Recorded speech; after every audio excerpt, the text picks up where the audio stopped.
जय हिंद साथियों, स्वागत है आपका self study classes YouTube channel और दोस्तों ऐप में। अगर अभी तक आपने सेल्फ स्टडी क्लासेस का ऐप डाउनलोड नहीं किया तो प्ले स्टोर में जाइए, सर्च करिए दोस्तों सेल्फ स्टडी क्लासेस और ये वाला जो ऐप है वो आप डाउनलोड कर लीजिए। दोस्तों अगर आप एमपी टेट वर्ग 1 और वर्ग 2 की तैयारी कर रहे हैं तो मैं आपको दोस्तों एमपी टेट वर्ग 1 और 2 की तैयारी हिंदी साहित्य से करवाऊंगा। आपने देखा होगा दोस्तों वर्ग 1 और 2 का जो हिंदी साहित्य का जो सिलेबस है, मुख्य विषय हिंदी साहित्य का वो बिल्कुल सेम है ना। उसमें दोस्तों टॉपिक आगे पीछे हैं, बाकी टॉपिक आपके जो है हिंदी साहित्य के इतिहास व्याकरण से संबंधित बिल्कुल सेम है। तो आपको वर्ग 1 और 2 के लिए अलग से कोई कोर्स नहीं लेना पड़ेगा, केवल एक कोर्स आपको लेना है ना। और एक कोर्स दोस्तों 12 जनवरी से स्टार्ट हो रहा है, ठीक है। तो जिन भी साथियों को एडमिशन लेना है आज ही सेल्फ स्टडी क्लासेस का ऐप डाउनलोड कर लें। और हम दोस्तों आपको हिंदी मुख्य विषय से 120 सब्जेक्ट का प्लस अनिवार्य में से 8 नंबर हिंदी यानी कि टोटल 128 नंबर का अध्ययन हम आपको करवाएंगे। और दोस्तों इसमें आपके लिए लाइव क्लासें भी रहेंगी और इसमें दोस्तों आपके लिए टेस्ट भी रहेंगे और रिकॉर्डेड क्लासें भी दोस्तों इसमें रहेंगे, ठीक है। और अगर आपको नोट्स मंगवाना हिंदी साहित्य के इतिहास के तो ये गद्य पद्य साहित्य और 3000 एमसीक्यू वाले नोट्स आप अपने घर पर मंगवा सकते हैं, है ना। नंबर दिया है, इस नंबर पे आपको संपर्क करना है। ये जो नोट्स हैं दोस्तों, ये तीनों नोट्स पोस्ट चार्ज सहित 2100 रुपए के आएंगे। अगर गद्य पद्य के मंगवाना तो 1600 रुपए। और ये दोस्तों अगर केवल हिंदी की 3000 एमसीक्यू की बुक मंगवाना है जिसमें साहित्य प्लस व्याकरण के एमसीक्यू है तो 599 में आप अपने घर पर मंगवा सकते हैं, ठीक है। और अगर एडमिशन लेना है तो 3100 वाला कोर्स है जिसके लिए ऑफर दिया है 12 जनवरी तक 1999 रुपए में आप एडमिशन लेकर के दोनों वर्ग 1 और वर्ग 2 का एक साथ दोस्तों आप तैयारी कर सकते हैं, ठीक है। तो जिनको भी एडमिशन लेना है एडमिशन लें। और दोस्तों आपके लिए मैं एक डेमो क्लास यहां पर दे रहा हूं, इस डेमो क्लास को आप देखिए कि किस प्रकार से आपको हिंदी साहित्य पढ़ाया जाएगा एक अनोखे तरीके से दोस्तों। और बहुत सारी ट्रिक के माध्यम से आपको हिंदी साहित्य बड़ा ही रोचक तरीके से याद करवाया जाएगा। बड़ा ही अच्छा आपको इंटरेस्टिंग क्लासें लगेंगी, ठीक है। तो सभी लोग देखिएगा ये वीडियो में। दोस्तों हमें पढ़ना है छायावादी कवियों को और छायावादी कवियों में हमें पढ़ना है जयशंकर प्रसाद को। जयशंकर प्रसाद को अपन यहाँ पर पढ़ रहे हैं दोस्तों। इनका जन्म, इनके परिचय के बारे में सबसे पहले अपन पढ़ेंगे कि छायावादी कवि जयशंकर प्रसाद का जन्म कब हुआ था। तब आपका उत्तर होता है कि सर 1889 में हुआ था। शंकर को शीश नवासी, शंकर को शीश नवासी, है ना। तो यहां पर जयशंकर प्रसाद जन्म 1889 में, ठीक है। ये अपन को याद रख लेना। इनके गुरु का नाम क्या था? मोहिनी लाल। गुरु का नाम मोहिनी लाल याद रख लेना आपको, मोहिनी, है ना। शंकर मोहिनी लाल, जयशंकर प्रसाद मोहिनी लाल इनके गुरु का नाम था। इनका उपनाम पूछा जाता है दोस्तों, किसका उपनाम कलाधर या कलाधर किसका उपनाम है? कलाधर किसका उपनाम था? तो कलाधर किसका उपनाम था? जयशंकर प्रसाद का। झारखंडी किसका उपनाम था? तो झारखंडी उपनाम था दोस्तों किसका? जयशंकर प्रसाद का। झारखंडी भी इनका उपनाम था और कलाधर भी इनका उपनाम था, ठीक है। जयशंकर प्रसाद की प्रथम कविता सावन पंचक सन 1906 ईस्वी में भारतेंदु पत्रिका में कलाधर उपनाम से दोस्तों प्रकाशित हुई थी। कलाधर उपनाम से कौन सी? सावन पंचक, ये इनकी प्रथम कविता मानी जाती है। अब अगर क्वेश्चन आ जाए कि जयशंकर प्रसाद की प्रथम कविता कौन थी तो आपको उत्तर लगाना सावन पंचक। ये कब प्रकाशित हुई थी? 1906 में प्रकाशित हुई थी। किस उपनाम से? कलाधर उपनाम से प्रकाशित हुई थी। किस पत्रिका में प्रकाशित हुई थी? तो भारतेंदु पत्रिका में, ठीक है। जयशंकर प्रसाद की प्रथम छायावादी कविता, प्रथम छायावादी, देखो यहां पर प्रथम कविता और प्रथम छायावादी कविता, इसमें अंतर है ना। प्रथम कविता इनकी सावन पंचक थी लेकिन प्रथम छायावादी कविता इनकी प्रथम प्रभात, प्रथम प्रभात सन 1918 में प्रकाशित हुई, जो कि काय में संकलित है? झरना में संकलित है। झरना, झरना में संकलित है दोस्तों इनकी प्रथम छायावादी। आपसे कई प्रकार के क्वेश्चन आते हैं, जयशंकर प्रसाद की प्रथम छायावादी कविता कौन सी थी? तो आपको बताना है प्रथम प्रभात। छायावाद में इनका प्रथम प्रभात हुआ था, है ना। कब प्रकाशित हुई थी? 1918 में, ठीक है। कौन से दोस्तों संग्रह में संकलित है? तो ये झरना में संकलित है। झरना का प्रकाशन कब हुआ था? 1918 में। आपको पता होगा कि छायावाद की प्रथम प्रयोगशाला किसे कहा जाता है? झरना को कहा जाता है दोस्तों, झरना, है ना। और जयशंकर प्रसाद की प्रथम पुस्तकाकार रचना कौन सी है? उर्वशी। ये प्रथम पुस्तकाकार रचना है। उर्वशी का रचना काल बताएगा कोई? उर्वशी। अब दोस्तों यहां बहुत सारे स्टूडेंट कंफ्यूज होते हैं कि सर उर्वशी एक रचना दिनकर की भी है। हाँ, दिनकर की भी एक उर्वशी रचना है, लेकिन दिनकर के पहले जयशंकर प्रसाद ने एक रचना लिखी थी उर्वशी। रचना काल बताओ जरा। यह चंपू काव्य है दोस्तों, है ना। तो अपन को यहां पर याद रख लेना कि सर इनका जन्म 1889 में, गुरु का नाम मोहिनीलाल, झारखंडी और कलाधार उपनाम था इनका। इनकी प्रथम कविता थी सावन पंचक, ठीक है। कलाधार उपनाम से दोस्तों ये प्रकाशित हुई, कौन सी? सावन पंचक। और इनकी प्रथम छायावादी कविता का नाम था प्रथम प्रभात, ठीक है। और जो कि काय में संकलित है? झरना में। झरना का रचना काल क्या है? 1918 है, ठीक है। और जयशंकर प्रसाद की प्रथम पुस्तकाकार यानी कि पुस्तक के आकार की जो रचना है वो रचना कौन सी है? उर्वशी। और उर्वशी क्या है? चंपू काव्य है, यानी कि गद्य पद्य मिश्रित है। और दोस्तों 1909 इसका क्या है?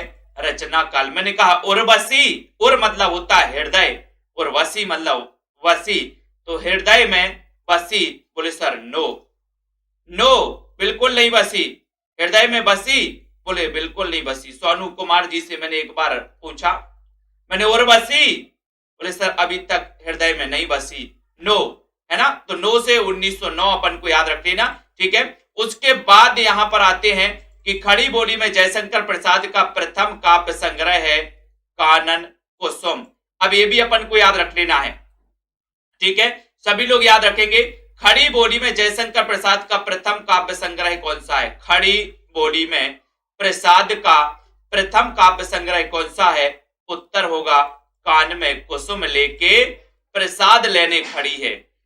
कान में कुसुम लगा के प्रसाद लेने खड़ी है। कान में कुसुम लगा के प्रथम पंक्ति में प्रसाद लेने खड़ी है, ठीक है। और जयशंकर प्रसाद रचित झरना को छायावाद की प्रथम रचना स्वीकार किया गया।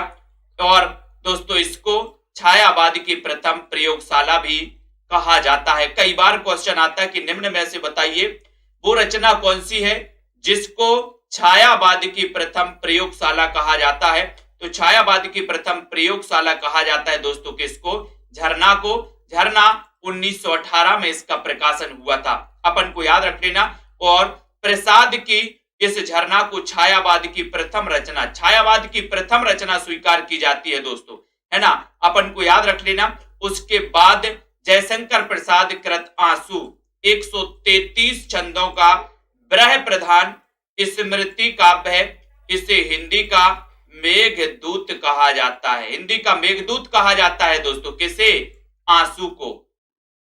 आंसू ये किसकी रचना है? और सर आंसू जो रचना है ये जयशंकर प्रसाद की रचना है। कितने छंदों में है? 133 छंदों का ब्रह प्रधान स्मृति काव्य है। ब्रह प्रधान स्मृति काव्य है। और जयशंकर प्रसाद कृत चित्राधार में इनकी ब्रज में रचित कविताएं दोस्तों संकलित हैं। काय में? चित्राधार में, है ना। तो ये कभी क्वेश्चन आ जाए कि जयशंकर प्रसाद की ब्रज में रचित कविताएं किसमें संकलित हैं? ये क्वेश्चन आ चुका है।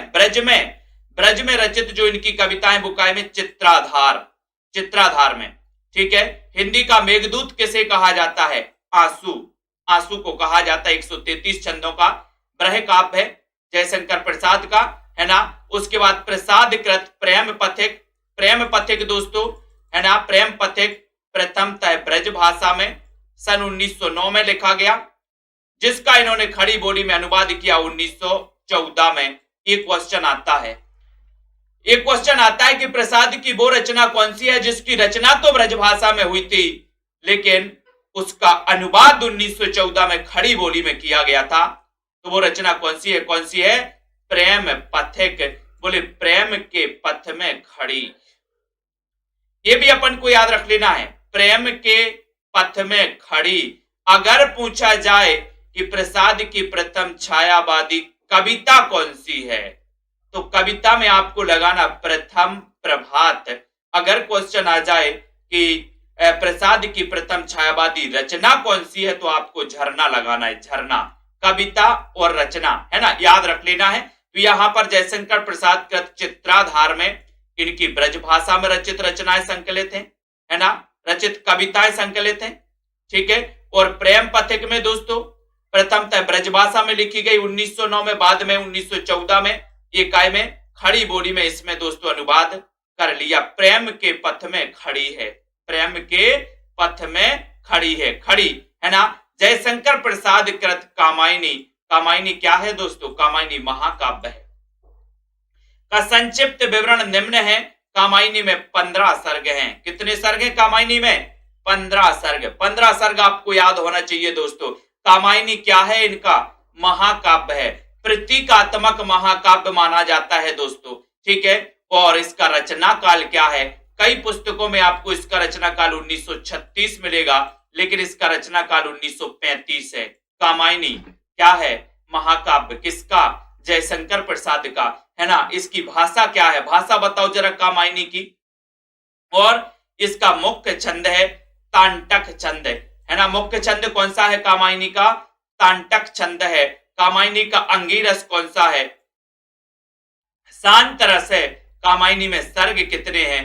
बोले सर 15 सर्ग हैं। कितने सर्ग हैं? 15 सर्ग हैं। 1935 इसका रचना काल है ना। अपन को याद रख लेना।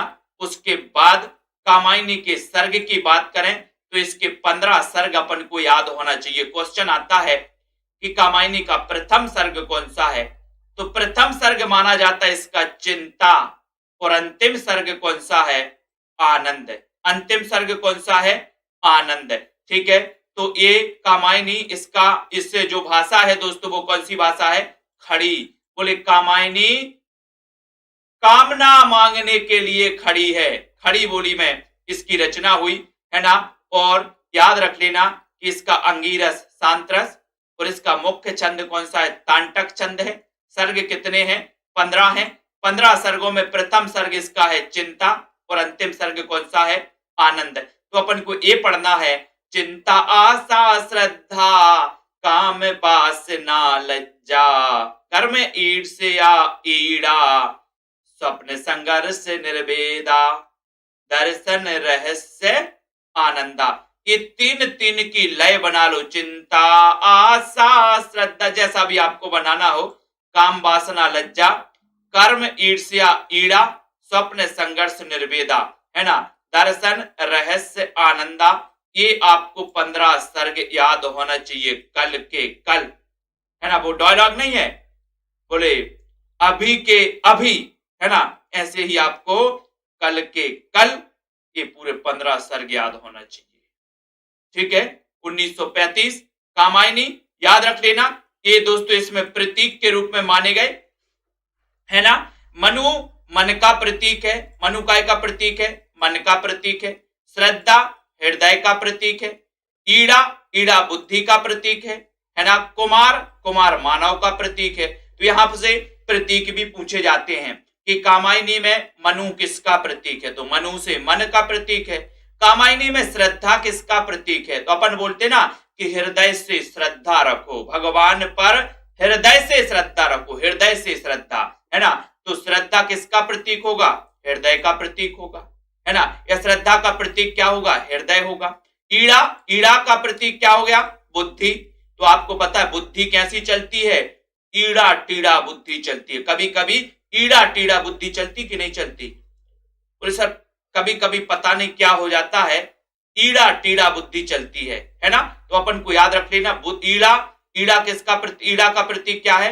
ईड़ा किसका प्रतीक है दोस्तों? बुद्धि का, है ना।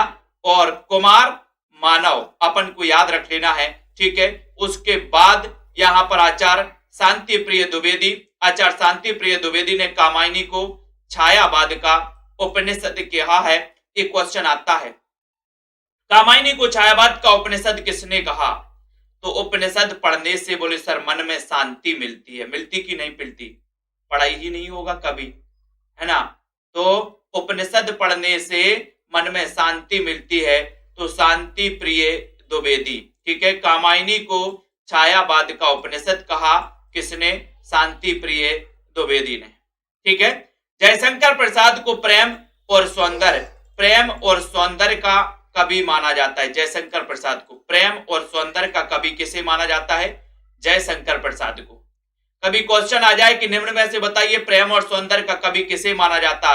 प्रसाद लगा देना, जयशंकर प्रसाद, है ना। चित्राधार में अयोध्या का उद्धार, वन मिलन और प्रेम राज 3 लंबी कविताएं हैं जिन्हें काव्य कथाएं कहते हैं दोस्तों। काय में? चित्राधार। चित्राधार क्या है? ये चित्राधार इनकी ब्रज भाषाओं में रचित रचनाओं का, कविताओं का संकलन है। इसमें काय में? चित्राधार में। तो इसमें काय में? अयोध्या का उद्धार, वन मिलन, प्रेम राज, ये 3 लंबी कविताएं इसमें संकलित हैं। काय में? चित्राधार में। आपसे एक क्वेश्चन है, जयशंकर प्रसाद की खड़ी बोली में रचित प्रथम रचना कौन सी है? जल्दी से बताओ फटाक से, खड़ी बोली में रचित प्रथम रचना कौन सी है प्रसाद जी की? उसके बाद इनकी करुणालय हिंदी का प्रथम गीति नाट्य। ये क्वेश्चन आता है दोस्तों, हिंदी का प्रथम गीति नाट्य कौन सा है?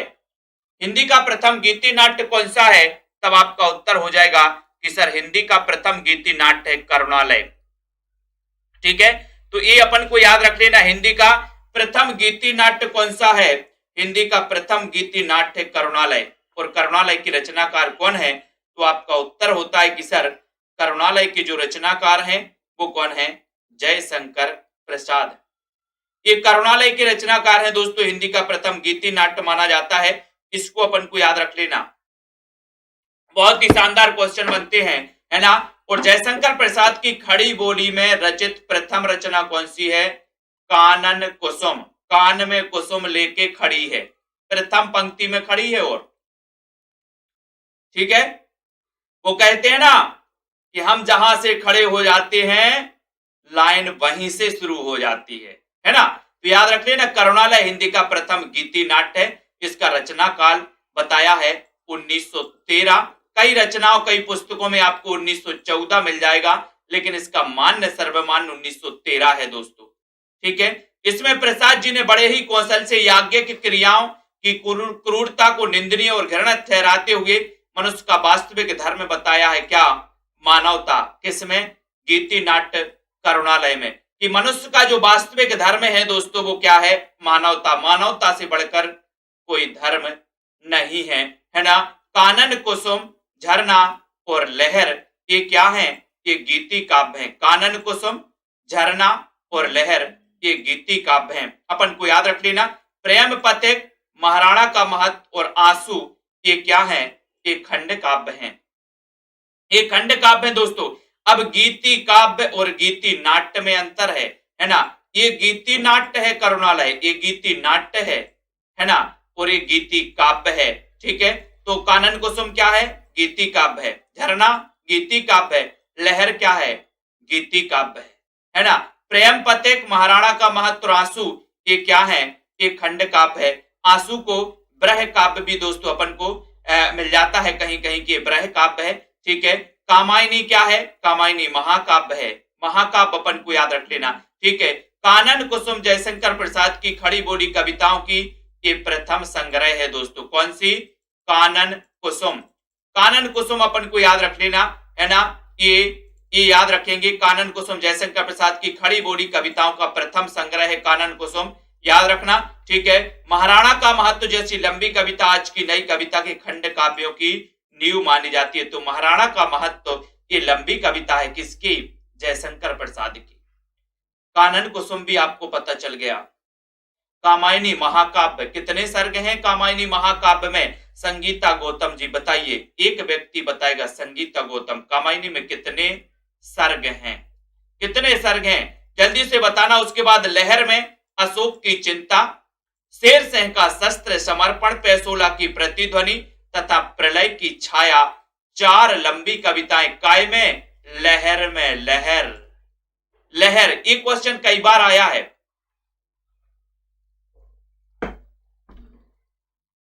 निम्न में ऐसे बताइए कि कौन सी रचना लहर में संकलित नहीं है?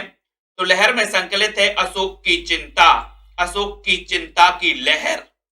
बोले अशोक की चिंता की लहर, शेर सिंह का शस्त्र समर्पण, इसकी भी लहर चली। भाई शेर सिंह ने क्या शस्त्र समर्पण कर दिया, इसकी लहर चली, तो पूरे सैनिकों ने भी शस्त्र समर्पण, लहर है।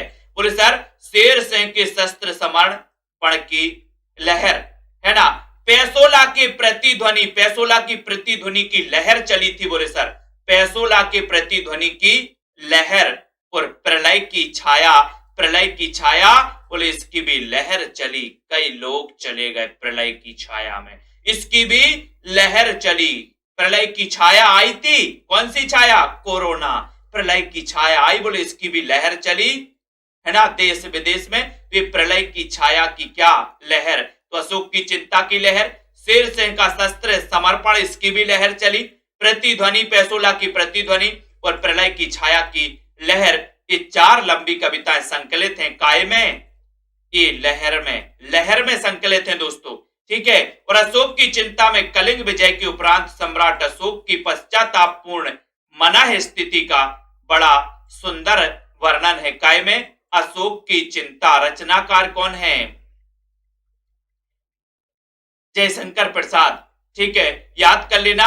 और लहर की सबसे लंबी कविता कौन सी है, प्रलय की छाया, क्योंकि ये जो प्रलय की छाया है ना, ये सबसे लंबे समय काल तक चली। बोले सर अभी तक रुकने का नाम नहीं ले रही, ये प्रलय की छाया, ये सबसे लंबी कविता है दोस्तों। लहर में क्वेश्चन आता है कि लहर में कितनी लंबी कविताएं संकलित हैं, चार, है ना। अशोक की चिंता, शेर सिंह का शस्त्र समर्पण, पैसोला की प्रतिध्वनि और प्रलय की छाया, इन चार कविताओं में सबसे लंबी जो कविता है वो लंबी कविता है दोस्तों कौन सी, प्रलय की छाया। सबसे लंबी कविता कौन सी है, प्रलय की छाया, ठीक है। और प्रलय की छाया में प्रसाद जी ने गुजरात के राजा कर्ण की रानी कमलावती के मानसिक द्वंद का चित्रण बड़ी सुंदरता के साथ किया है काय में, प्रलय की छाया में।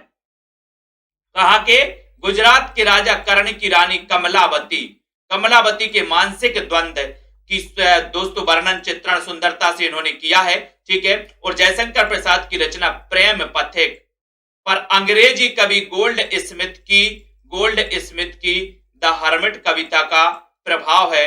जयशंकर प्रसाद की वो रचना कौन सी है, क्वेश्चन आएगा, जयशंकर प्रसाद की वो रचना कौन सी है जिस पर अंग्रेजी कवि गोल्ड स्मिथ की द हर्मिट कविता का प्रभाव है। तो द हर्मिट कविता का प्रभाव है किस पर, प्रेम पथिक। आपको पता है कि प्रेम जो पथिक है इसका पहले ब्रज भाषा में लिखी गई, बाद में दोस्तों 1914 में इसका खड़ी बोली में अनुवाद किया गया, किसका, प्रेम पथिक का। इस पर काय का प्रभाव है, अंग्रेजी कवि गोल्ड स्मिथ की द हर्मिट कविता का इसमें क्या है दोस्तों, प्रभाव है, ठीक है। उसके बाद उर्वशी, उर्वशी की बात करें तो उर्वशी जयशंकर प्रसाद की गद्य पद्यमय रचना है। इसे कामायनी की श्रद्धा का पूर्व संस्करण कहा गया है, किसको, उर्वशी। रचना काल 1909। अगर मैं एक क्वेश्चन पूछूं वीरेंद्र पटेल जी से, आपको बताना है श्रद्धा किसका प्रतीक है, बताइए। कामायनी महाकाव्य में श्रद्धा प्रतीक है, बताइए किसका प्रतीक है, जल्दी बताओ फटाक से। उसके बाद जयशंकर प्रसाद की अंतिम रचना कौन सी है, कामायनी। ये अंतिम रचना है प्रसाद की दोस्तों, अंतिम काव्य रचना कौन सी है, कामायनी। रचना काल क्या है, 1935, है ना। काव्य रूप क्या है, काव्य रूप इसका महाकाव्य। सर्ग कितने हैं, 15 सर्ग हैं, है ना। अंगिरस क्या है, शांत रस है।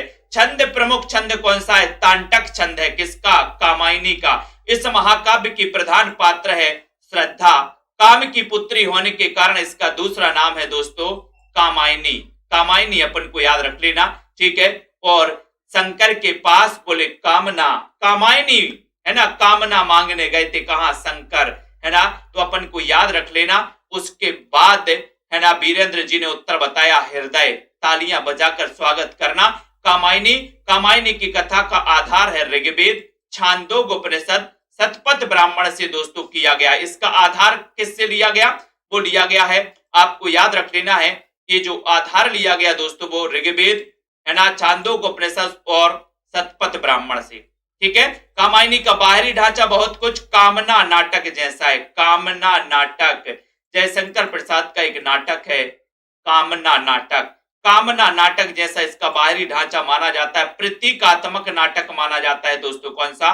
कामना, है ना। और कामायनी भारतीय आनंदवाद का साकार रूप है। भारतीय आनंदवाद का क्या है? साकार रूप है दोस्तों। कौन सा? कामायनी। अपन क्या पढ़ रहे हैं? छायावाद। और छायावाद में अपन जयशंकर प्रसाद, छायावाद के प्रवर्तक जयशंकर प्रसाद के बारे में पढ़ रहे हैं, जिनका जन्म 1889 में हुआ था। और इन्हें ईला चंद्र जोशी ने जयशंकर प्रसाद को छायावाद का प्रवर्तक माना था। आपको याद होगा, है ना। जिस आनंदवाद की अभिव्यक्ति कामायनी में हुई है उसकी प्रतिष्ठा प्रसाद के एक घूंट नाटिका में पहले ही दोस्तों कर चुके थे। एक घूंट ये क्या है? हिंदी की प्रथम एकांकी मानी जाती है। एक घूंट ये क्या मानी जाती है? हिंदी की प्रथम एकांकी मानी जाती है दोस्तों। ठीक है, अपन को याद रख लेना। और इसका रचना काल क्या है? एक घूंट का रचना काल बताओ आनंद जी। यहाँ पर आनंद का नाम आ गया तो बड़े खुश हो गए, बोले सर नाम ले लिया, आनंद नाम आ गया, देखो खुश हो गए, है ना। तो यहाँ पर एक घूंट का रचना काल आपको बताना है। प्रसाद जी ने कामायनी के स्वप्न और संघर्ष सर्गों में सारस्वत प्रदेश का दोस्तों जो वर्णन किया है उसमें पूंजीवादी सभ्यता और वर्ग संघर्ष का संकेत है। स्वप्न सर्ग में औद्योगिकरण का भी उल्लेख है ना। निराला जी ने सुधा में कामायनी की समीक्षा करते हुए उसे रहस्यवाद का पहला महाकाव्य कहा है। तो ये कथन आपको याद रख लेना, कभी क्वेश्चन आ जाए कि कामायनी को रहस्यवाद का पहला महाकाव्य किसने कहा। आपको पता है ये जो एक घूंट है, एक घूंट हिंदी का प्रथम एकांकी माना जाता है। एक घूंट, है ना, इसका रचना काल 1930 है। एक घूंट, ठीक है। और आपसे क्वेश्चन पूछा जाता है कि कामायनी को रहस्यवाद का पहला महाकाव्य किसने कहा। बोले सर रहस्यवाद तो बड़ा निराला होता है, रहस्यवाद निराला होता है। तो रहस्यवाद का पहला महाकाव्य किसने कहा? कामायनी ने। कामायनी को रहस्यवाद का पहला महाकाव्य कहा किसने? निराला जी ने। निराला, है ना। अच्छा, नंदलाल वाजपेयी ने कामायनी को मानवता का रसात्मक इतिहास कहा। ये क्वेश्चन कई बार आया है। कामायनी को मानवता का रसात्मक इतिहास किसने कहा है? कामायनी को मानवता का रसात्मक इतिहास किसने कहा है? उत्तर हो जाएगा कि सर कामायनी को मानवता का रसात्मक इतिहास कहा है किसने? नंद दुलारे वाजपेयी ने। ठीक है। डॉक्टर नगेंद्र ने कामायनी को मानव चेतना के विकास का महाकाव्य। अब यहाँ पर कई लोग कंफ्यूज हो जाते हैं दोस्तों। आपसे पूछा जाता है कि कामायनी को मानव चेतना के विकास का महाकाव्य किसने कहा। कई लोग तो आओ देखे ना ताओ नंद दुलारे वाजपेयी लगा आते हैं। दोनों प्रश्न सामने हैं। कामायनी को मानवता का रसात्मक इतिहास कहा नंद दुलारे। इतिहास उठा के देख लो, बोले नंद का, है ना। और का मानव चेतना, बोले मानव की चेतना खत्म हो जाती अगर नांग काट लेना, तो मानव की चेतना खत्म हो जाती। मानव चेतना के विकास का महाकाव्य कहा है किसने? नगेंद्र ने। याद रख लेना। कामायनी को आधुनिक सभ्यता का प्रतिनिधि महाकाव्य, आधुनिक सभ्यता का प्रतिनिधि नाम, बोले आधुनिक सभ्यता के प्रतिनिधि का नाम दो। नाम, आधुनिक सभ्यता का प्रतिनिधित्व कौन करेगा, उस प्रतिनिधि का क्या दो? नाम। तो प्रतिनिधि महाकाव्य कहा किसको? किसने? नामवार से ने। मानव चेतना के विकास का महाकाव्य कहा नगेंद्र ने। मानवता का रसात्मक इतिहास कहा नंद दुलारे वाजपेयी ने। रहस्यवाद का पहला महाकाव्य कहा किसने? निराला ने। क्योंकि रहस्यवाद क्या होता है? निराला होता। भूलना नहीं है ना। भूलोगे तो फिर मेरे पास एक छड़ी रखी है। अब जयशंकर प्रसाद की कुछ रचनाएं हैं, इन रचनाओं को अपन को पढ़ना है। इतिहास नंद लिखती है। हाँ, बहुत बढ़िया, नंद से लिखवा दो। बहुत बढ़िया। देखो तेज प्रकाश जी बहुत तेज चल रहे हैं। अब देखो यहां पर जयशंकर प्रसाद की रचनाएं देखो यहां पर, बोले उर्वशी, उर्वशी का रचना काल क्या है? उर्वशी, बोले नो। मैंने कहा उर्वशी, बोले सर नो, नो, है ना। तो 1909 उर्वशी की रचनाकार कौन है? जयशंकर प्रसाद। वन मिलन, बोले वन में मिलन हुआ, बोले सर नो, नो, है ना। तो वन मिलन जयशंकर प्रसाद की 1909 की रचना है। वन मिलन, बोले नो। उर्वशी, बोले नो, है ना। प्रेम राज्य, बोले प्रेम का राज्य है, बोले सर नो, ये तो मोदी का राज्य है ना। बोले प्रेम का राज्य, बोले नो।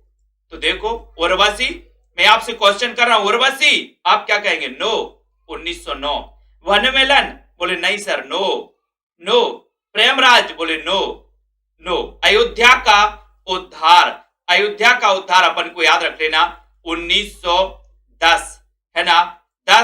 1910 अपन को याद रख लेना। अयोध्या का उद्धार 1910।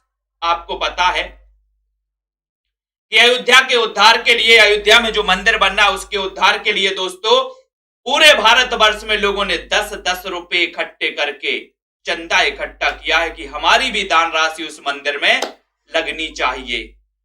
चाहे कितना भी व्यक्ति गरीब हो, कि जो अमीर है अपनी दोस्तों जितनी भी जिसकी हैसियत है, किसी ने 10,000, किसी ने 50,000, किसी ने 10 रुपए, 10-10 करके बोले अयोध्या का उद्धार किया। क्या करके? 10-10 करके। तो 1910 10-10 करके अयोध्या का उद्धार बोले 10-10 करके किया। 10, है ना। सो कोच बास, बास और दास, है ना। यहां पर आया बास, बस, और यहां पर आया 10, है ना। तो सो कोच बास, ये रचना भी 1910 की है। किसकी? जयशंकर प्रसाद की, है ना। बब्रू वाहन, बोले बब्रू वाहन नहीं, बोले सर 11 नंबर की बस से गए थे हम।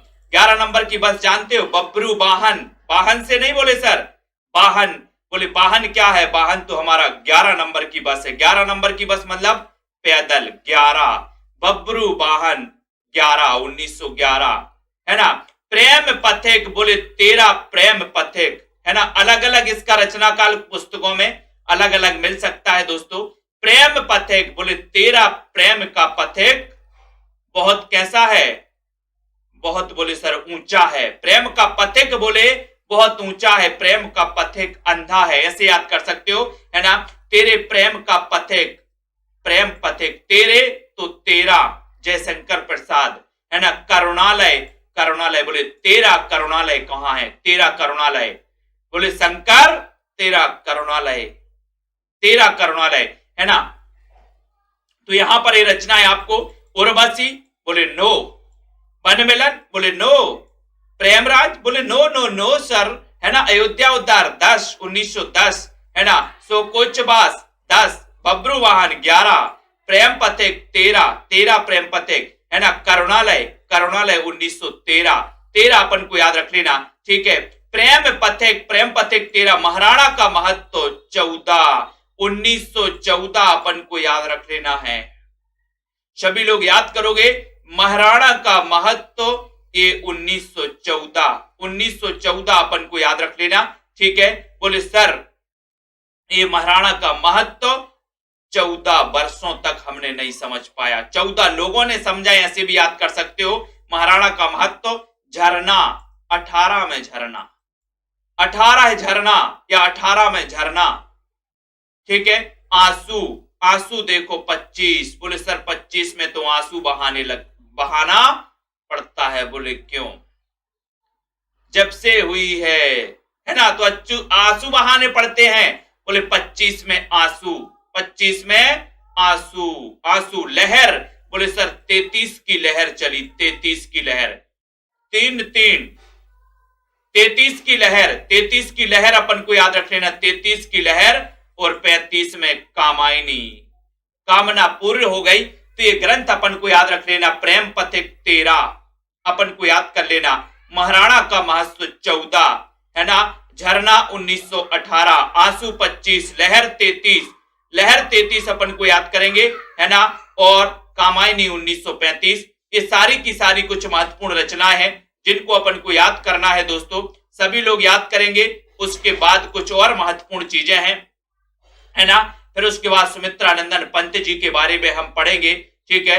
पंत जी का जन्म हुआ था 1900 ईस्वी में, 1900 में जन्म हुआ। अब आपको पढ़ते जाना है दोस्तों। मैंने कई बार आपको बताया है कि 1844 में जन्म हुआ था बालकन भट्ट का, 1850 में जन्म हुआ दोस्तों भारतेंदु जी का, है ना। फिर 1855 में जन्म हुआ किसका, 55 से लेके 55 तक प्रेमघन, बद्री नारायण चौधरी प्रेमघन 1855। 1856 में प्रताप नारायण मिश्र का जन्म हुआ, 1857 में जगमोहन, 1858 में दोस्तों अंबिका दत्त व्यास, 1864 में किसका जन्म हुआ, 1865 में दोस्तों हरिऔध जी का जन्म हुआ, 1865 में, है ना। और उसके बाद 1866 में जगन्नाथ दास रत्नाकर का जन्म हुआ, 1866 में, है ना। और उसके बाद जाते हैं कि सर 1884 में जन्म हुआ किसका, रामचंद्र शुक्ल का, है ना। 1886 में जन्म हुआ मैत्री शरण गुप्त का, ठीक है। और उसके बाद दोस्तों 1889 में जन्म हुआ किसका, जयशंकर प्रसाद का, है ना। 1889 और 1895 में जन्म हुआ मुकुटधर पांडे, मुकुटधर पांडे, हाँ। 1865 में राधा कृष्ण दास का भी जन्म हुआ, है ना। और दोस्तों 1895 में मुकुटधर पांडे, है ना। 97 में निराला, 97 में निराला। और फिर 1900 में दोस्तों कौन आ गए, सुमित्रानंदन पंत। 1905 में रामकुमार वर्मा, रामकुमार वर्मा। 1907 में महादेवी वर्मा, है ना। और दोस्तों हरिवंश राय बच्चन, हजारी प्रसाद द्विवेदी, इनका जन्म हुआ 1907 में। 1908 में रामधारी सिंह दिनकर का जन्म हुआ। और दोस्तों 1912 में जन्म हुआ किसका, रामविलास शर्मा का, 1912 में, है ना। तो 12 का आंकड़ा मैंने आपको कई बार बताया कि 1912 में रामविलास शर्मा का जन्म हुआ। साकेत में सर्ग कितने हैं, 12, है ना। साकेत में सर्ग कितने हैं, 12। आलवार भक्तों की संख्या कितनी है, 12। रामानंद के शिष्यों की संख्या कितनी है, 12। तो 12 का जो आंकड़ा है वो अपन पढ़ते हैं दोस्तों, अध्ययन करते हैं, है ना। फिर 1915 में जन्म हुआ था शिव मंगल सिंह सुमन का, है ना। अपन ने ये सारे के सारे जो दोस्तों जन्म है वो अपन को धीरे धीरे याद होते जा रहे हैं। सुमित्रानंदन पंत का जन्म 1900 ईस्वी में कोसानी अल्मोड़ा में हुआ था दोस्तों। कहां पर हुआ था, कोसानी अल्मोड़ा, कोसानी अल्मोड़ा में इनका जन्म हुआ था। इनको अपन को याद कर लेना, ठीक है। और दोस्तों ये कोसानी अल्मोड़ा कहां पर है, उत्तराखंड, उत्तराखंड में है। इनका बाल्यकाल का नाम था गोसाई दत्त, बाल्यकाल का नाम क्या था, गोसाई दत्त, है ना। तो और इनकी प्रथम रचना कौन सी है, गिरजे का घंटा।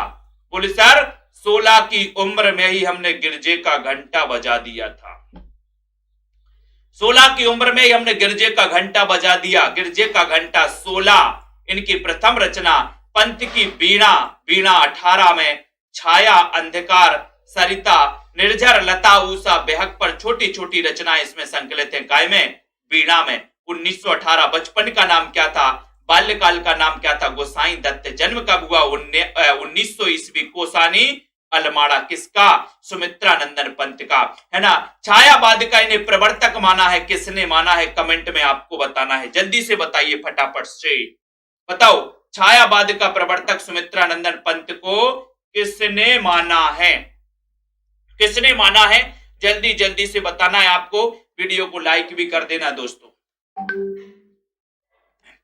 छायावाद का प्रवर्तक किसने माना है, छायावाद का प्रवर्तक किसने माना है ना, जल्दी से बताइए। छायावाद का प्रवर्तक किसने माना है दोस्तों, किसको, सुमित्रानंदन पंत को, बताएं जल्दी से। और जिन भी साथियों को दोस्तों, जो भी हमारे आसपास के साथी हो, एमपी टेट की प्रारंभिक परीक्षा देना हो तो प्रारंभिक परीक्षा के लिए एडमिशन ले सकते हैं। अपन 12 तारीख से एक नया बैच चालू करेंगे दोस्तों प्रारंभिक परीक्षा के लिए, है ना, एमपी टेट के लिए। तो जिनको एडमिशन लेना है वो एडमिशन ले सकते हैं एमपी टेट प्रारंभिक परीक्षा के लिए दोस्तों। ऑल इंडिया के सभी स्टूडेंट उसमें मान्य है ना। और दोस्तों नंद दुलारे वाजपेयी ने दोस्तों किसको, नंद दुलारे वाजपेयी ने सुमित्रा नंदन पंत को छायावाद का प्रवर्तक माना था। किसने?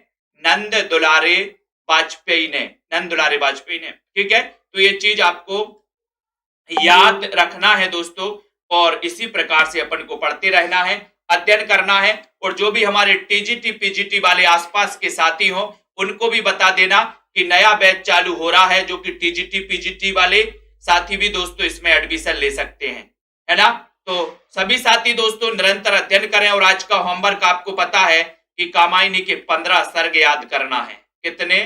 15 सर्ग। चिंता, आशा, श्रद्धा, काम, वासना, लज्जा, है ना। ये 15 सर्ग याद रखना है। याद रखोगे? पढ़ लेना, नहीं तो मैं मंत्र फूंक देता हूं। आप लोगों को पता है, जो होमवर्क दिया जाता है उस होमवर्क को ईमानदारी से पढ़ लेना, ईमानदारी से, है ना। और नहीं तो फिर यहां से मंत्र फूंक देता हूं मैं, मंत्र। ठीक है, हाँ। तो बहुत बढ़िया, सभी को धन्यवाद। फिर मिलते हैं अपन अगली वाली क्लास में।